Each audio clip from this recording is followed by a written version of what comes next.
días, somos estudiantes de la Universidad Externado de Colombia y esta es una entrevista para Técnicas de Investigación 2 acerca de la metamorfosis cultural.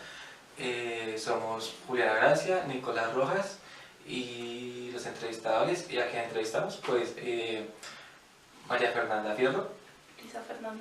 Luisa Fernanda Fierro. Y bueno, entonces comenzamos. Entonces, quisiera que me contaras un poco acerca de tus actividades cotidianas, qué haces, la tesis que estás manejando en tu área y así. Bueno, de mis actividades cotidianas, actualmente me dedico a estudiar la mayor parte del tiempo. También trabajo los fines de semana. Y también pues trabajo y mi acercamiento a lo que liga la razón por la que tal vez estoy aquí de temas culturales es porque también yo soy diseñadora, entonces trabajo también independiente como diseñadora pues en proyectos que tenga y que me quede poco tiempo para realizar. En mi tesis lo que estoy trabajando es específicamente la aplicación de Tinder y ver cómo esas transformaciones en la comunicación, esas nuevas formas de comunicación, están transformando estructuras sociales que van más allá del vínculo inmediato, sino que trascienden a hacer unos cambios profundos en realidad a nivel estructural. Entonces eso es lo que estoy trabajando, estoy en el área de cultura, de aquí de la universidad. Ok, vale, gracias. Y quisiera saber, digamos, más o menos cuáles son las actividades que más realizas comúnmente, aparte, digamos, de lo académico, más actividades como ocio o algo así. Okay. ¿Qué te gusta realizar? ¿Qué haces entre semana en cuanto a ocio y los fines de semana? Pues en realidad me gustaría tener más tiempo para el ocio, pero cuando le dedico un poco de tiempo, a mí me gusta mucho dibujar, y trato siempre, por lo menos en el centro, cuando estoy muy estresada, de ir a actividades culturales como alguna exposición en un museo, algún concierto en la Luis Ángel, algo que me quede acá, pues porque por movilidad es como más fácil. Pero digamos que sí me gusta y tengo un consumo alto de actividades culturales, no necesariamente las más caras, algunas son gratuitas, pero sí me gusta ir y salir, como hacer ese tipo de cosas y ver cosas nuevas. Y de esas actividades, por ejemplo, que tú dices caras, ¿cuáles te gustaría realizar? Pues a mí me gusta ir a todos los conciertos, por ejemplo, pero pues obviamente por plata y tiempo pues no se puede, sobre todo lo primero, por plata. Pero sí, sobre todo es obras de teatro, ópera, pues a veces con algunos amigos de acá vamos, pero es como algo especial al semestre, ¿no? Cosas así. Y bueno, quisiera saber más o menos quiénes han influido, o sea, en tu desarrollo personal o cultural, digamos, de tu círculo social, quiénes han influido más tu religión, tu familia, tus amigos. Pues en realidad con las personas que crecí, de hecho siempre fui la diferente y creo que uno afianza también su identidad a partir de la diferencia. Entonces yo siempre fui mucho más creativa, iba a estudiar arte, o me gustaba siempre lo creativo, me gustaban las humanidades.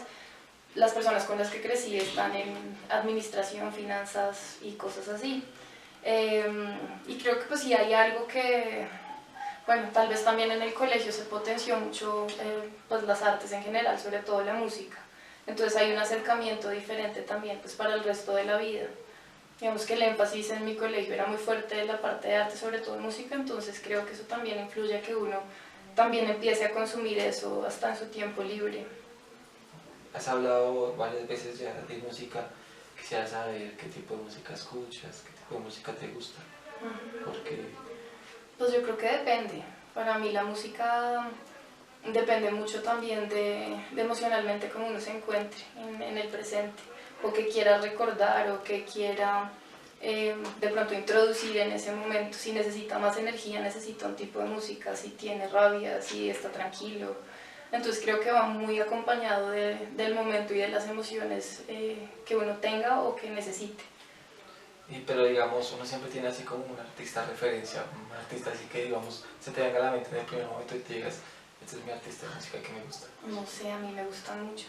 Por lo que te digo es depende, me gusta mucho el rock clásico, entonces me gusta Queen, me gusta The Smiths, me gusta los Beatles de clásicos, me gusta mucho también Nina Simone, me gusta, no sé, ella me gusta mucho, pues hasta a veces, bueno, una confesión que va a quedar grabada, pero si necesito energía, en realidad a veces digo como necesito escuchar un reggaetón, porque es lo único que me va a despertar y me va a dar como ese tipo de energía que necesito.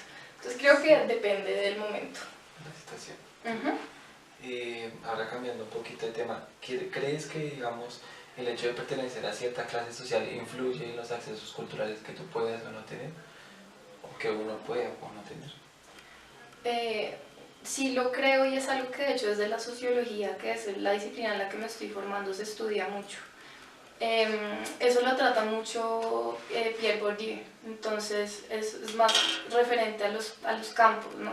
Entonces, y también del hábitos, es una cuestión de hábitos, claramente el contexto a ti te ubica en una posición donde tú vas a tener acceso o no a ciertas cosas, entonces los gustos personales, todo eso en realidad pues se va a estar referido al contexto, entonces asimismo pues tú vas creando tus gustos, ¿no? Pues hay cosas, hay casos que se desvían de la norma, pero el contexto y la forma de acceder y las posibilidades de acceder a eso yo creo que es lo primordial. Sí. Ahora es un aspecto más teórico y tú como socióloga, ¿qué aspectos encierra la cultura para ti? Y si concibes distintos tipos de cultura o no, ¿cuáles? Bueno, no. Pues la cultura es una vaina supremamente difícil de definir, pero creo que lo que creo en este momento es que se refiere a las prácticas, es decir, en ese sentido casi todo podría ser cultural. Y en realidad lo veo así, simplemente pues hay que ver diferentes enfoques de la cultura. Lo que pasa es que también uno ya a veces se deja contaminar por definiciones de cultura. Por ejemplo, al principio tú mencionabas, ahorita en la pregunta anterior, de que sí dependía el contexto de las personas con que tú estés para tus consumos culturales.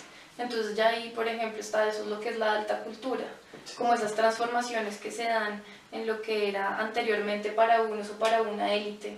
Pero ahí sí, en relación a las transformaciones, ese es uno de los cambios, ¿no? La irrupción que ha tenido la tecnología hasta con la misma clase social, que cualquier persona que tenga el conocimiento, o sea, somos una sociedad más que se guía por la información y por la conexión, no tanto ya por la comunicación.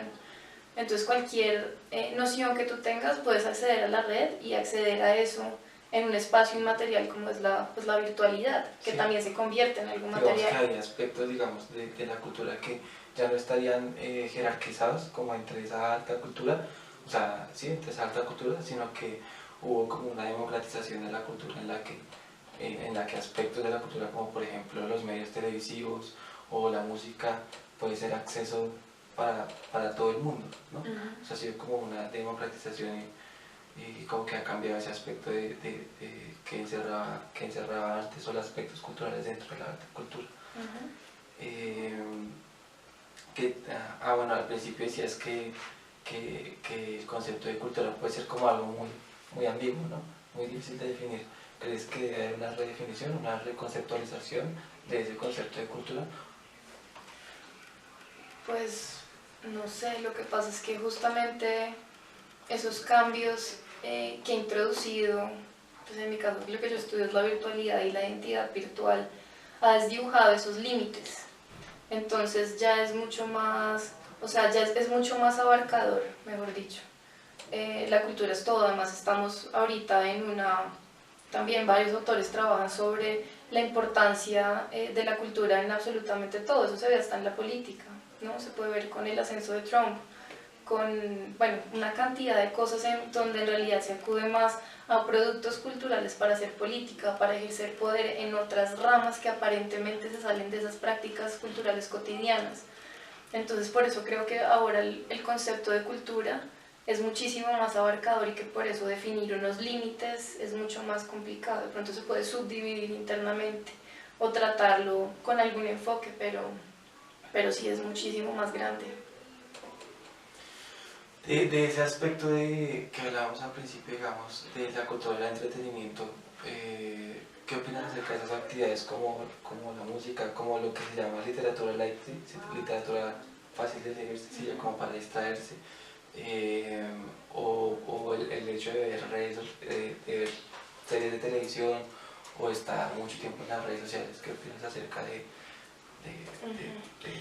Yo creo que en cuanto a la producción de ese tipo de productos culturales, y sobre todo si uno es un consumidor directo de eso, debe aprender también a tener la sensibilidad para no categorizar o satanizar, entre comillas, absolutamente todos los productos culturales que se producen en cierta industria, porque hay productos muy buenos, hay series que en este momento son brillantes y tienen todos los estudios a nivel científico por detrás, como también nos encontramos en un momento en el que los realities han tomado todo lo que es el entretenimiento y las formas en que las personas, entre comillas, se divierten. O sea, el entretenimiento es un eje central ahora en la cultura popular o en la cultura de masas. Entonces todo es en función de entretenerse, de la diversión, y eso ya viene también de la mano y ligado a la misma noción de individuo que se tiene actualmente, ¿no? Que es el disfrute, es el hedonismo, donde pues estamos como hiperindividualizados. Hay conceptos que tratan eso, que en realidad es donde tú no te relacionas y no te relacionas con los que comparten tus mismos intereses. Entonces no hay una intención en intercambiar, sino en asociarse para que prácticamente tú refuerces lo que ya eres. Entonces yo creo que eso en realidad es una respuesta a lo que demandan los mismos individuos del siglo XXI, en que en realidad pues también la saturación de información hace que la capacidad de profundidad para analizar información pues sea mucho más compleja, ¿no? Y lo vemos en ejemplos como, no sé, cómo estudiaban las personas antes, que tenían el único acceso a una biblioteca en X tiempo, sí. Y son personas que todavía recuerdan lo que estudiaron hace 60 años. Nosotros vamos a un ritmo y tenemos una noción temporoespacial tan diferente que sabemos mucho y a la vez no sabemos nada porque ya todo se nos olvida. Entonces creo que eso es como también una de las grandes transformaciones ahí en la cultura. Entonces, partiendo, digamos, de esa afirmación que tú haces acerca de la cultura del individuo actual, ¿piensas que hay consecuencias, o sea, qué consecuencias pueden haber? ¿Son positivas, negativas, irrelevantes respecto a la cultura anterior que como tú mismo lo afirmas, permanecía así, permanece en el tiempo, porque no hay esa saturación de información? ¿Qué consecuencias ves ahí? Yo creo que hay consecuencias en referencia a lo que estamos dejando. Este es un momento de transformación. Entonces o sea, hay consecuencias positivas y negativas en comparación a lo que ya fue, pero también hay cosas que vienen que son mucho mejores y mucho peores, pero siempre en comparación de lo que uno ya conoce. Y creo que es justamente el miedo ahorita con esta transformación de la incursión de la tecnología como en todos los campos de la vida social, es la cuestión de la incertidumbre, que prácticamente no sabes porque no conoces. No muchos conocemos de tecnología, no sabemos los avances que estén haciendo los científicos, y el no saber es lo peor que uno puede tener en la vida. O sea, la incertidumbre es una cosa que no te deja dormir, que también te da para empezar a trabajar y para empezar cosas nuevas. Entonces es muy difícil para mí decirte, digamos, en mi caso, que en mi tesis trabajo el tema de Tinder. Hay una disminución, estadísticamente está comprobado que hay una disminución en los matrimonios, la gente se separa ahora más, las personas se están casando ya mucho más tarde porque prefieren primero como realizarse como personas. Bueno, eso es lo que comúnmente se dice, pero esa sería una transformación en cuanto a lo que ya fue, pero esto también va a permitir otras cosas. Entonces son individuos mucho más preparados, individuos que cuando deciden tener hijos es porque ya tienen una edad en la que ya también vivieron muchas cosas. Entonces hasta la misma relación intrafamiliar creo que pues debe cambiar, porque ya no son personas de 18 o 20 años creando una familia, sino de 30, 35 o más. Entonces es diferente, trae una serie de transformaciones, pero creo que es como una balanza, hay cosas negativas y positivas, pero creo que ahí prima más la incertidumbre. Es como que la verdad eso no me podría poner de ningún lugar, de ningún lado. En tu campo de aplicación en Tinder, ¿tú has visto que hay cierta prevalencia de una clase u otra clase social? El ejercicio que yo estoy haciendo con mi tesis, yo nunca he usado Tinder y voy a abrir un perfil, pero después ya estoy haciendo salida de campo. Entonces va a haber una salida de campo en que yo no interactúe como individuo, solamente he hecho investigación con usuarios y ya después sí pues voy a hacerlo. Entonces por mi cuenta no tengo ni idea, pero lo que tengo entendido y que he investigado es que eso te hace una ubicación geográfica, geoespacial. Y también pues crea como esas compatibilidades dependiendo de tus gustos y de tus amigos en Facebook, si tú lo vinculas por Facebook. Entonces pues claramente te lleva hacia un lado y también depende de donde tú lo uses. Entonces si tú estás en el centro, pues creo que en términos de hablar de inclusión, pues es mucho más inclusivo porque pues hay una cantidad de gente en el centro de todas las clases sociales, que realizan muchas actividades y que pueden tener la aplicación.